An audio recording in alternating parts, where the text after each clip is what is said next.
আসসালামু আলাইকুম। দেখুন কাঁঠাল বিচিতে কিভাবে সহজ পদ্ধতিতে ছিলা যায়। আমি এগুলো চামড়া ছিলিয়ে নিয়েছি একদম সহজ পদ্ধতিতে, কোনো টেনশন ফ্রি। আমি সাদা চামড়াটা উঠিয়ে নিলাম, সবগুলো কাঁঠাল বিচি ছিলে নিলাম। এখন আমি কি করব, ডিপ ফ্রিজে রেখে দেবো। একটা পলি ব্যাগ বা একটা প্লাস্টিক বক্স করে আপনি ডিপ ফ্রিজে রেখে দিবেন 2 দিন বা 3 দিন, যখন আপনার সুবিধা মতো থাকবে সময় পাবেন, বের করে জাস্ট পানিতে ভিজিয়ে একটু কষলিয়ে নেবেন, দেখবেন একদম ম্যাজিকের মতো কাজ করবে, কোনো ছাড়া, কষ্ট ছাড়াই। আমি এখন ডিপ ফ্রিজে রেখে দিলাম।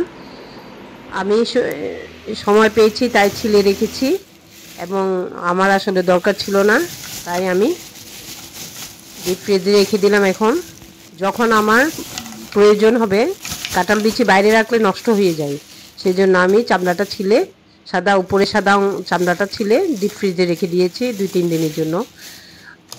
আমি 2 দিন পর বের করলাম এবং পানিতে ভিজিয়ে রাখলাম একটা বাটিতে। দেখুন, জাস্ট পানিতে ভিজিয়ে 15-20 মিনিট রাখবেন, তারপর হাত দিয়ে কষলিয়ে এভাবে পরিষ্কার করে নেবেন।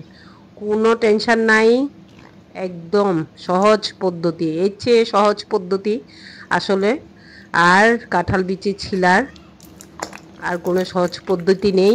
এটাই হচ্ছে সবচেয়ে সহজ পদ্ধতি। এটা আমি এক্সপেরিমেন্ট করে পেয়েছি, আমি এক্সপেরিমেন্ট করে দেখেছি। আসলে এইভাবেই একদম সহজ পদ্ধতিতে কাঁঠাল বিচি কীভাবে ছিলা যায়। দেখুন, আমি একদম একটু কষলাচ্ছি, একদম পরিষ্কার হয়ে গিয়েছে, চামড়া উঠে গিয়েছে। আমি বারবার করে পানি দিয়ে ধুয়ে একদম ফ্রেশ করে নিয়েছি। এখন আমি কেটে, এটা বটি দিয়ে বা ছুরাতে আছে, এটা দিয়ে 2 টুকরো করে 3 টুকরো করে ছোট ছোট করে আমি কাটবো, কেটে রান্না করব।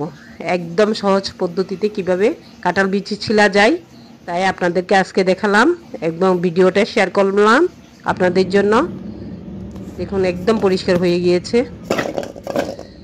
আগে আমরা দেখতাম আম্মাকে পুকুরে নিয়ে, পুকুর ঘাটে পাকা ঘাটে গোসতে হইতো বিচি ছিলার পরে। তারপর অনেকে দেখি পাটাতে ছিলে, অনেকে দা দিয়ে বটি দিয়ে ছিলতে থাকে। আসলে কোনো কিছু দরকার নেই, আমরা যুগে যুগে যুগে আসলে আমরা পাল্টাচ্ছি, এক্সপেরিমেন্ট করতেছি কিভাবে আরও সহজ পদ্ধতি দিয়ে কাজ করা যায়। আজকে সেটা করে দেখালাম আপনাদেরকে। এইভাবে সাদা বিচি চামড়াটা উঠিয়ে নেবেন এবং বিচিটা 2-3 দিনের জন্য ফ্রিজে রেখে দিবেন, ডিপ ফ্রিজে। যখন লাগবে আপনি বের করে জাস্ট পানি দিয়ে ভিজিয়ে কষলিয়ে, এটা এই যে কষলিয়ে একদম পরিষ্কার করে চামড়া উঠে যাবে, সহজ পদ্ধতি। ওকে, আসসালামু আলাইকুম। ভিডিওটা আপনাদের জন্য শেয়ার করলাম, আপনাদের সুবিধা